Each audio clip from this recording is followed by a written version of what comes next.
This is America in the Morning from Westwood One. Good morning. It's Thursday, April 17th, 2025. I'm John Trout, and here's what's coming up on America in the Morning. U.S. Senator jumps into the fray over El Salvador deportee. Rich Johnson reports. A federal judge says he could hold members of the Trump administration in contempt. Not real arbiters of the truth and the law. I'm Clayton Neville. The Trump administration is suing Maine's education department. Governor Mills will definitely get her wish. Sagar Meghani, Washington.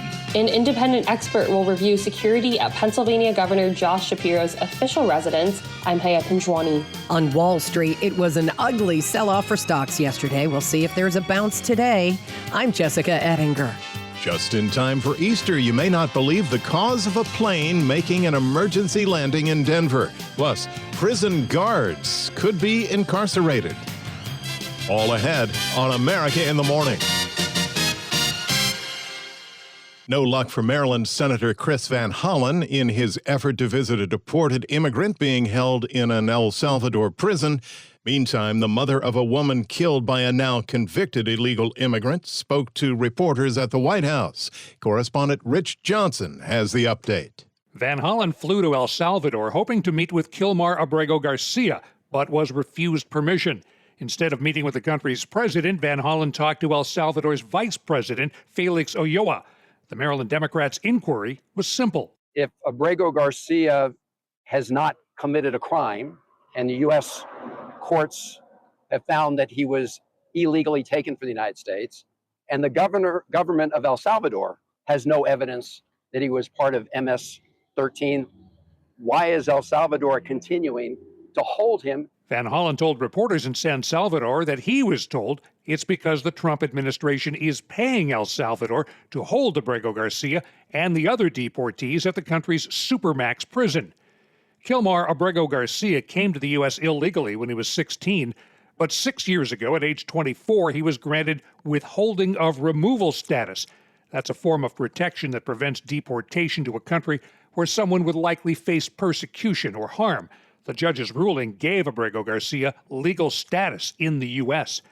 Despite having no legal issues besides his immigration status, he was caught in a sweep by ICE agents that targeted suspected members of the violent gang MS-13. But that still leaves the question, why is the government of El Salvador continuing to imprison a man where they have no evidence he's committed any crime and they've not been provided any evidence from the United States that he's committed a crime?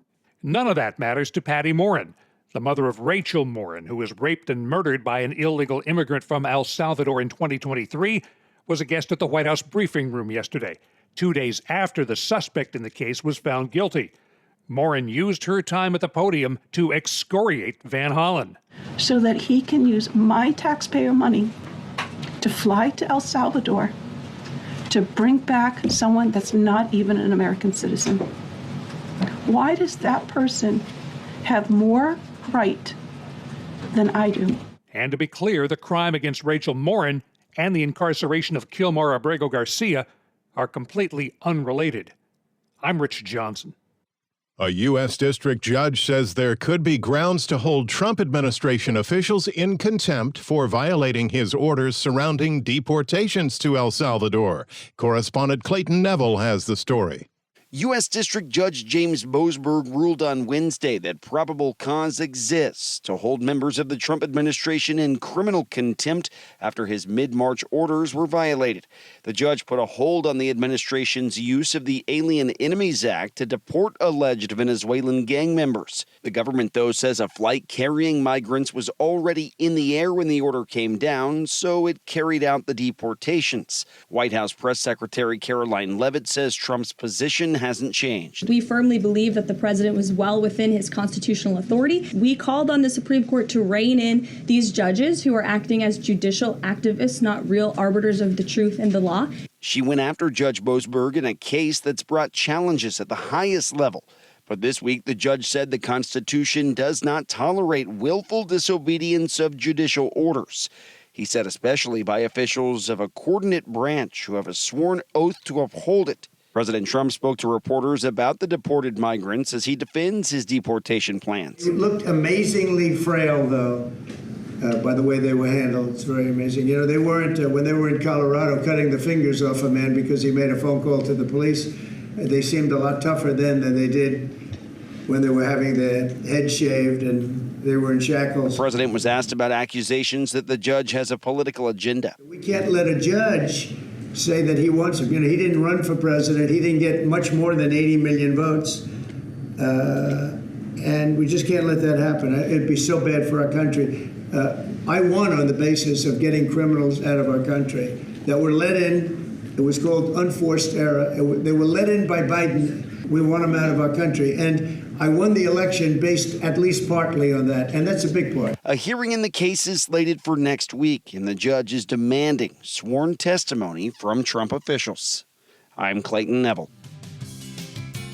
The state of Maine sued over the transgender athlete issue. When America in the Morning continues after these messages.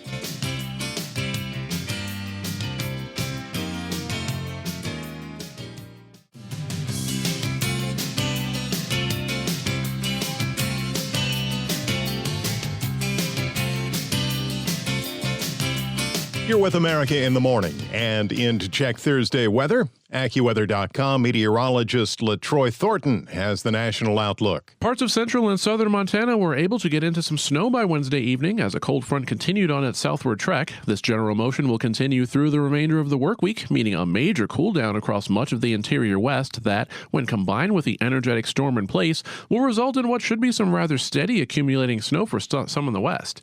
Today's snow should be centered around the area from southern Montana to Wyoming and the Wasatch Range of Utah. Places where up to 3 to 6 inches of snow and locally up to a foot may fall through Friday night. However, the highest totals of up to 12 to 18 inches are most likely to occur from southeastern Wyoming, south of Interstate 80, into the Colorado Rockies, well to the west of Denver, where snow totals under half a foot are expected instead through Saturday. The other zone of significant precipitation for today will cover portions of the Midwest, where a cold front will be sweeping into a warm and moist air mass, while high temperatures may reach a scorching 100 degrees for some in southwestern Oklahoma and eastern parts of the Texas Panhandle. Areas farther to the north and closer to the front, from northern Missouri and eastern Nebraska to southern Minnesota and far northwestern Illinois, may face storms with strong winds and large destructive hail this afternoon and into tonight. Showers may extend to the east toward the Illinois-Indiana border late today, with steadier rain for the eastern Dakotas and across northern Minnesota. For the rest of the country, places from the southeast through New England have a dry Thursday in store, with the northeast in particular finally getting into some milder conditions as well. In Oklahoma City, a sunny, windy, and very warm Thursday is expected with a high of 90. For Chicago, clouds will build through the day on the way to some afternoon showers with a high of 65. That's the weather across America. I'm AccuWeather.com meteorologist LaTroy Thornton. Follow us wherever you get your podcasts. Listen on your preferred platform. Just search America in the Morning in your favorite listening app. The Trump administration is suing the state of Maine over letting transgender athletes take part in girls' and women's sports. Washington correspondent Sagar Meghani reports. The Trump administration is suing Maine's education department for not complying with the federal push to ban transgender athletes in girls' sports. The president warned Governor Janet Mills 2 months ago to follow his executive order. Otherwise, you're not getting any federal funding. See you in court. Today, Governor Mills will definitely get her wish. Education Secretary Linda McMahon, alongside Attorney General Pam Bondi, who says Maine is violating federal law barring discrimination in education based on sex. This is about sports. This is also about these young women's personal safety. Maine officials argue the law does not stop schools from letting transgender athletes take part. Sagar Meghani, Washington. New details have emerged about the suspect and security in the ongoing investigation into the arson attack on the Pennsylvania governor's mansion. Correspondent Haya Panjwani reports. An independent expert will review security at Pennsylvania Governor Josh Shapiro's official residence after investigators accused a man of scaling a wall and setting fire to the mansion. I have total faith in the members of my detail and total faith in the Pennsylvania State Police to both learn from this incident and to continue to keep me and my family safe. Attorney General Pam Bondi called the attack absolutely horrific. I firmly believe they wanted to kill him. The defendant allegedly said he was going to use a hammer if he could have gotten to the governor. I've known the governor many, many years. It is horrible. Governor Josh Shapiro says the prosecutors will ultimately determine what prompted the attack. I think that's a question for the prosecutors to determine what the mens rea, what the motivation was for this crime. It's not for me to answer. Authorities allege Cody Balmer scaled an iron security fence, eluded officers, and set the governor's residence on fire early Sunday. Investigators are combing his background and searching for any evidence linking the attack to Shapiro's Democratic politics or Jewish faith. I'm Haya Panjwani. Fed chairman speaks, markets tumble. When America in the Morning continues after these messages.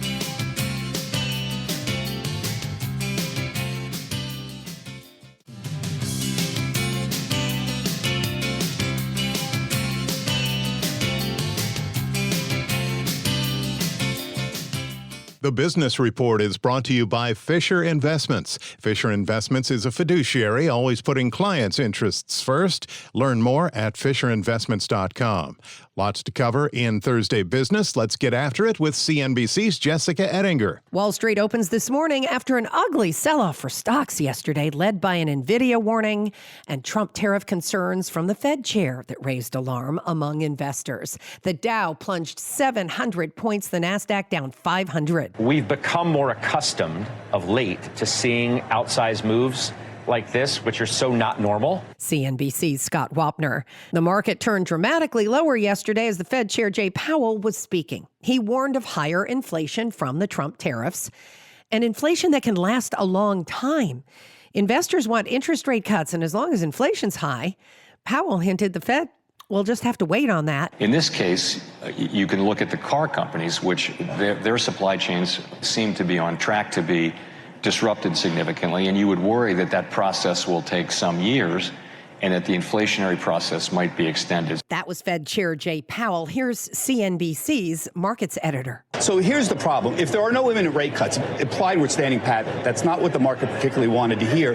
The bottom line is, given that tariffs may be around for a while, the earnings outlook does not support the current valuation. That's it in a nutshell. This is why growth stocks have been hit hard again, because it's hard to argue how are you going to have notable earnings growth in this kind of environment here. That's CNBC's Bob Pisani. NVIDIA shares fell 7% on the prospect that the government won't let it export its H20 chips to China. That was a warning for investors. U.S. Customs and Border Protection tells CNBC, meantime, it's collected more than $500 million now under Trump's new tariffs. But that's significantly less than President Trump's claim they're generating $2 billion a day. Gold is at its highest since 2012 this morning as investors flee to what they feel is a safe investment. Something is happening with gold. It has taken off, whether you want to say it's because of a declining dollar or uncertainty, but that's a new high today. And the gains on a daily basis are getting even more significant, up $82 a day. It just, when gold breaks out like this, it looks like it's headed to 4,000. CNBC's Joe Kernan. Retail sales for March had their biggest gain in more than 2 years, but when you take out auto sales, regular retail sales just came in okay. Americans dove in to buy pre-tariff new cars, and now would-be car buyers are finding fewer and fewer new vehicles for sale on dealer lots. This is according to Cox Automotive. As Americans raced to front-run the tariffs, those who didn't buy new scooped up used vehicles before those are in short supply. There's concern dealer lots are going to be kind of empty soon. On today's watch list, earnings are coming from American Express, Charles Schwab, and Netflix. And it's the final day of the NHL regular season. CNBC's Jessica Ettinger. Prison guards facing jail time. When America in the Morning continues after these messages.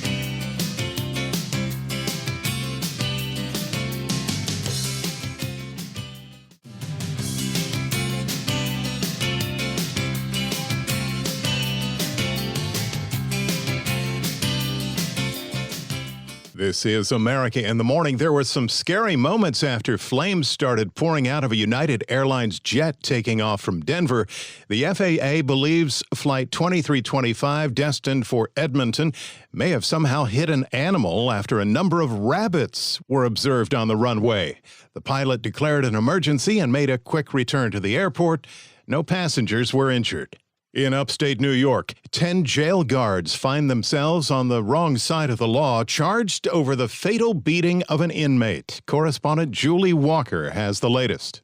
10 New York prison guards were charged in connection with the fatal beating of 22-year-old Messiah Nantwi, who was an inmate at Mid-State Correctional Facility, including 2 charged with murder. I express my condolences, my deepest condolences to the family of Mr. Nantwi, and our hearts go out to all of them in the aftermath of this horrific crime. Governor Kathy Hochul said the family deserves justice.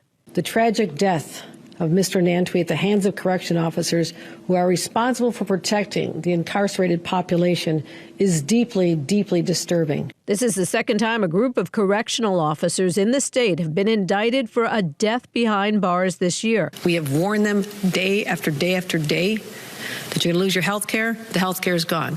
People are going to go to be arrested. You could be going to jail.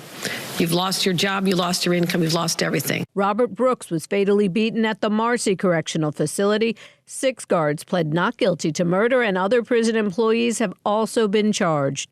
Julie Walker, New York. America in the Morning for Thursday, April 17th, 2025 is produced by Jeff McKay. I'm John Trout. This is Westwood One.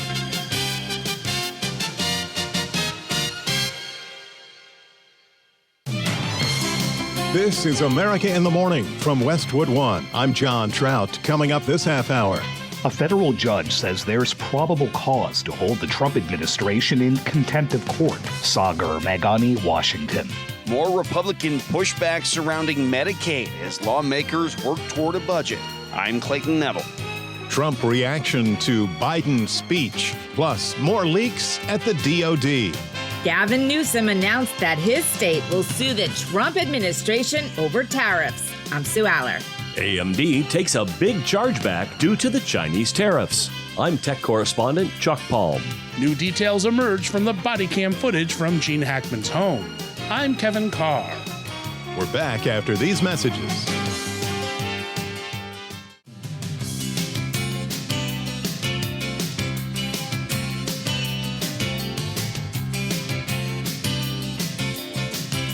This is America in the Morning. We're still settling into that springtime pattern. Here's the Thursday forecast from AccuWeather.com meteorologist LaTroy Thornton. As a bit of a complex storm gradually shifts out of the high plains and into the midsection of the nation today, a cold front will press into areas where warmth and moisture will be flowing in from the south through the day.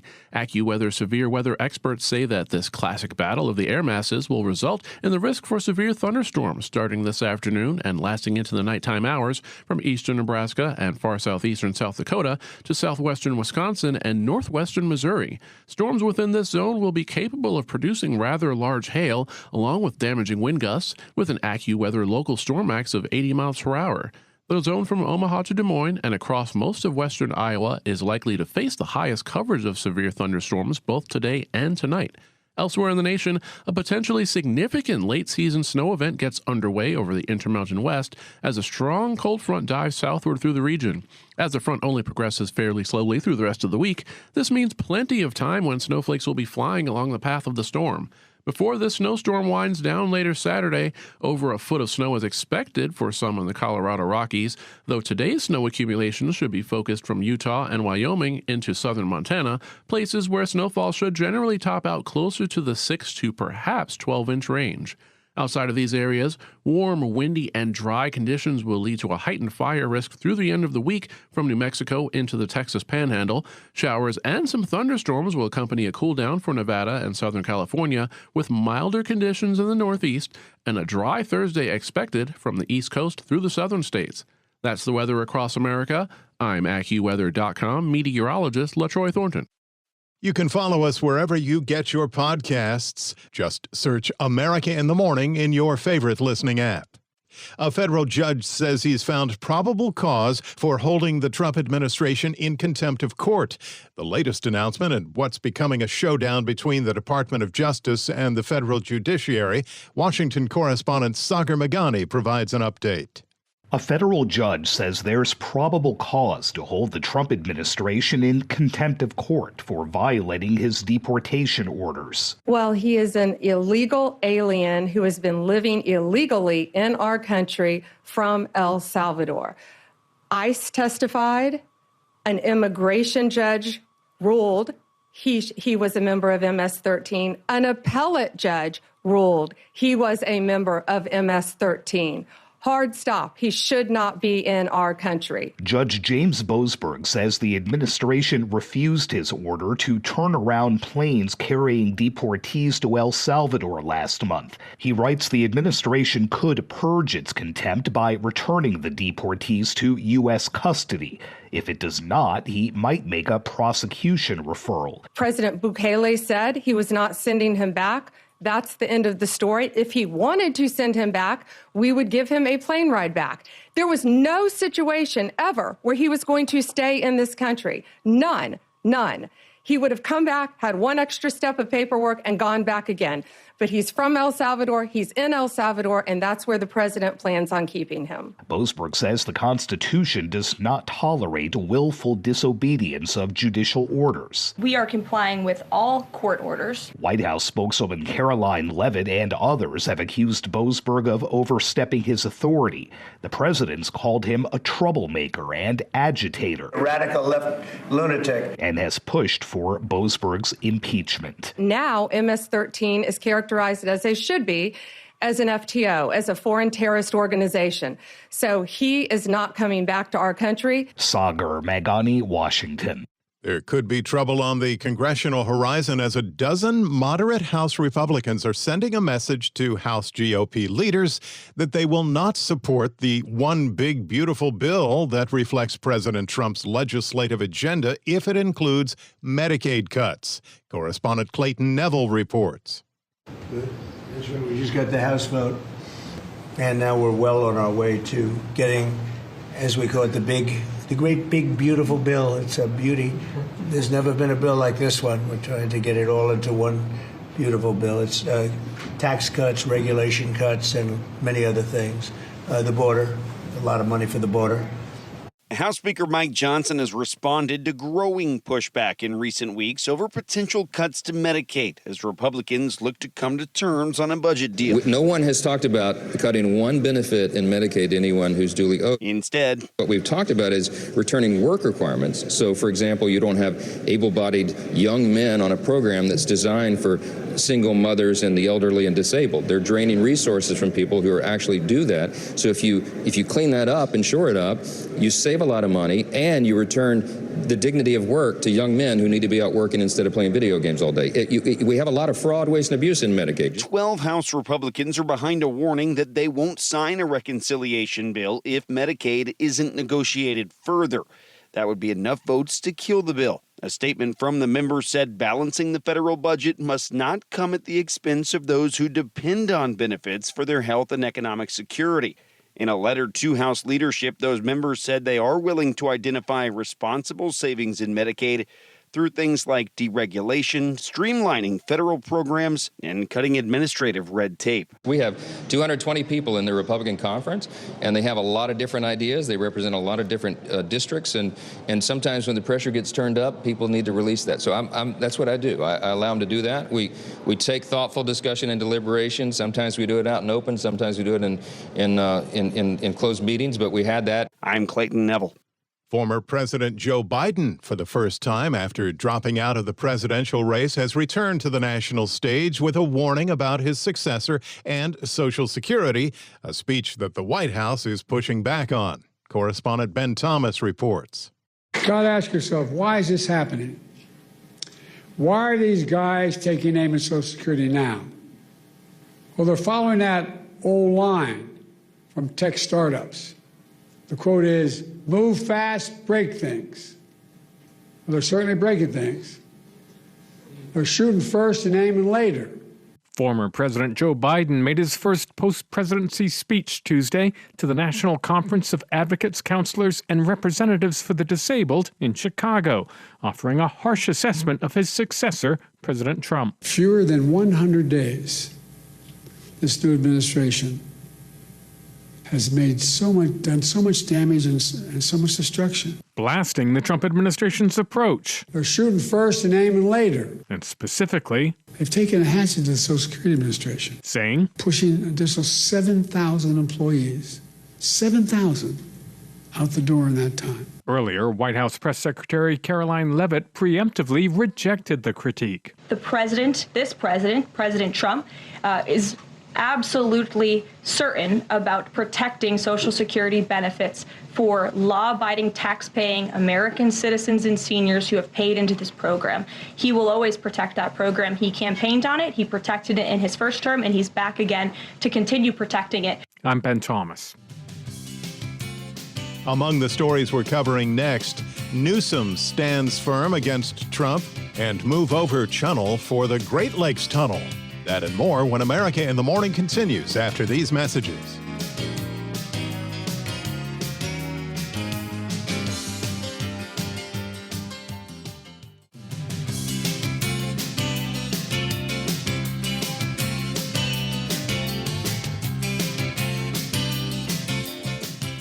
California Governor Gavin Newsom announced the Golden State will fight President Trump in court over tariffs.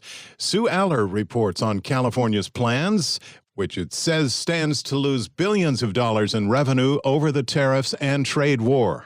California Governor Gavin Newsom announced plans to sue the Trump administration over sweeping tariffs that he claims are causing significant harm to California's economy. Newsom made a statement on X. California is the largest manufacturing state in our union, one of the largest trading partners around the globe. No state will be impacted more than the state of California. Newsom says that President Trump's unlawful tariffs are wreaking chaos on California families, businesses, and the state's economy, driving up prices and threatening jobs. The unilateral authority that's being asserted by the Trump administration to impose the largest tax increase in modern American history. The lawsuit challenges Trump's use of the International Emergency Economic Powers Act to impose tariffs, arguing that the president lacks the authority to levy these taxes without congressional approval. California is the world's fifth largest economy and stands to lose billions due to its heavy dependence on global trade, particularly in sectors like Silicon Valley and agriculture. I'm Sue Aller. Following through on a campaign promise, the Trump administration announced that the U.S. Army Corps of Engineers are fast-tracking a Great Lakes tunnel permit. With more on the story, here's Correspondent Haya Panjwani. The U.S. Army Corps of Engineers will fast-track permits to build a protective tunnel around an aging on-bridge oil pipeline that runs under a channel connecting two Great Lakes. The move comes after President Donald Trump issued an executive order in January mandating that federal agencies identify energy projects that need expedited emergency permits. The president declared that the U.S. has become far too dependent on foreign energy sources. The Corps designated the tunnel project as an emergency under the order. Corps officials say they don't have an expedited timeline yet. They had initially planned to make a permitting decision early next year. I'm Haya Panjwani. A third high-level Pentagon staffer has been placed on administrative leave in the past 2 days as part of a probe into media leaks. Fox News is reporting that Colin Carroll, Chief of Staff to Deputy Secretary Stephen Feinberg, was escorted out of the building on Wednesday following Dan Caldwell, Senior Advisor to Secretary Pete Hegseth, and Darren Selnick, who was Hegseth's Deputy Chief of Staff. Both Selnick and Caldwell worked at Concerned Veterans for America, an advocacy group once led by the current Secretary of Defense. The Pentagon has not provided specifics about what the three officials are accused of leaking. In South Africa, law enforcement officials were able to track down and rescue an American missionary who was abducted by armed and masked men from a church. Correspondent Charles de Ledesma reports. 45-year-old American citizen Josh Sullivan from Tennessee had been based in the Motherwell Township branch of the Fellowship Baptist Church, Eastern Cape Province, since 2018, alongside his wife and 2 children. While delivering a sermon, 4 men broke into the church, stealing 2 cell phones from members of the congregation before seizing Sullivan from the pulpit and bundling him out of the building. His truck was found abandoned a few hours later. According to police, a shootout had begun when suspects in a car tried to escape. 3 identified suspects were then killed, police said, and Sullivan freed, miraculously unharmed. I'm Charles de Ledesma. Trump tariffs on China continue to affect the U.S. stock market. A warning from NVIDIA, and AMD loses about 20% of its sales. Here's Chuck Palm with details in today's Tech Report. Chipmaker AMD expects charges of up to $800 million due to the latest round of reciprocal tariffs by the Trump administration on China. NVIDIA also reported on Tuesday that they would take a $5.5 billion charge as the export restrictions further shackle the chipmaker's ability to service one of their largest markets. Both chipmakers make advanced processors used in AI and has reported a 5% slip in their stock prices. AMD confirmed on Wednesday that the export controls do apply to its MI308 chip, and that the U.S. Commerce Department spokesperson said late on Tuesday that it was issuing new licensing requirements for exports of chips including NVIDIA's H20 and AMD's MI308 and other equivalent chips. China was AMD's second largest market in 2024, generating about $6.2 billion in revenue. AMD expects to apply for a new license. However, no new license for graphic processors into China has ever been granted by the U.S. Find me at chuckpalm.com.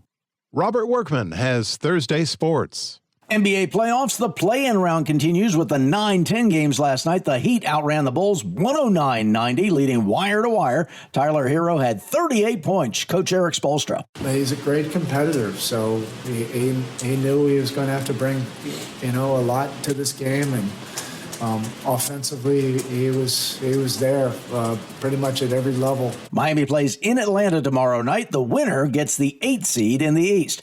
Out west, the Mavericks manhandled the Kings 120-106. Dallas actually outscored Sacramento in only one quarter, the second. 44-19, led by as many as 26. Anthony Davis had 27 points. The Mavs visit Memphis on Friday night to settle the West 8 seed. Hockey, the Canadiens held off the Hurricanes 4-2. Montreal sews up the last wild card in the East. Caden Gooley scored twice. The Jets down the Ducks in overtime to finish with a league-high 116 points and the President's Trophy. 7 more games tonight to conclude the regular season and settle all the draft positions. The first-round playoff pairings are all set for the Stanley Cup, but they're still working out the TV schedule. Baseball, the Dodgers scored 7 times in the first inning, then held on for an 8-7 win over the Rockies last night. Shohei Ohtani led off the inning with a homer and added an RBI single. Freddie Freeman also went deep. Orioles pounded the Guardians 9-1. Jackson Holliday hit a grand slam. I don't really know how to gauge it on just 15 games or however many we've played, but I think we're fine. I don't think there's anything to worry about. I think we're hitting the ball hard, and I think it'll come. O'Neal Cruz belted the first granny of his career to boost the Pirates past the Nationals 6-1.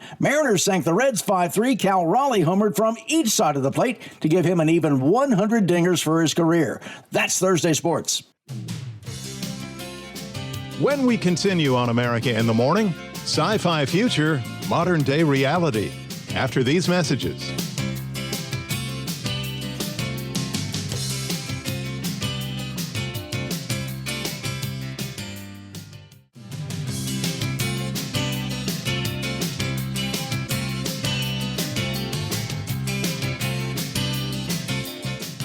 America in the Morning continues. Disturbing images and concerning body cam footage from the investigation into the deaths of actor Gene Hackman and his wife has been released.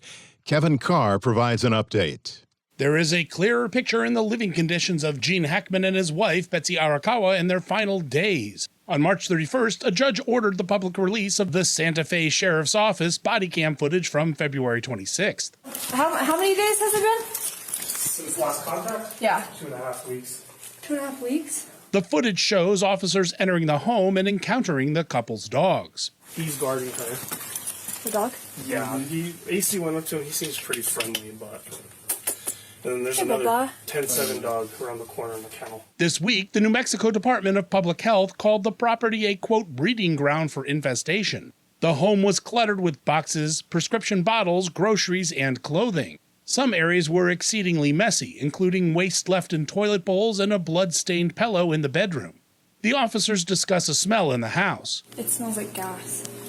You smell gas? It's unclear if this smell came from the contents of the rooms or the dead bodies of the couple and a dog that had died in a locked crate. The Department of Public Health's report noted several dead rodents, droppings, and nests found on the property, though these are not seen in the body cam footage. A rodent infestation is likely how Arakawa contracted the hantavirus, which caused her death. Her internet search history revealed she had researched flu-like symptoms, and a used COVID test was found in the clutter. I'm Kevin Carr.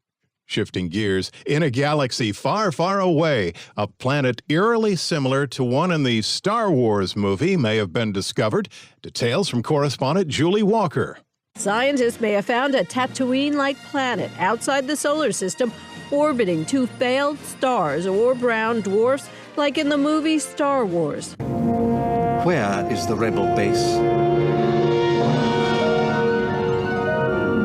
Dantooine.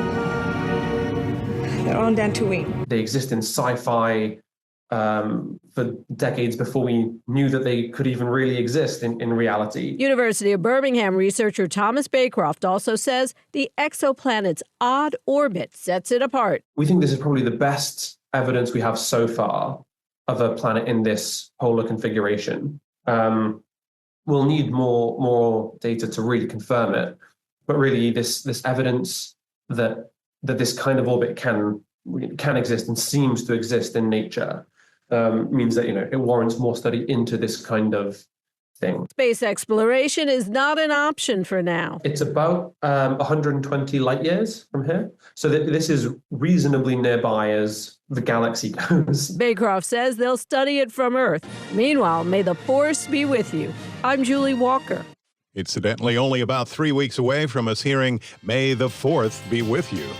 America in the Morning for Thursday, April 17th, 2025 is produced by Jeff McKay. I'm John Trout. This is Westwood One.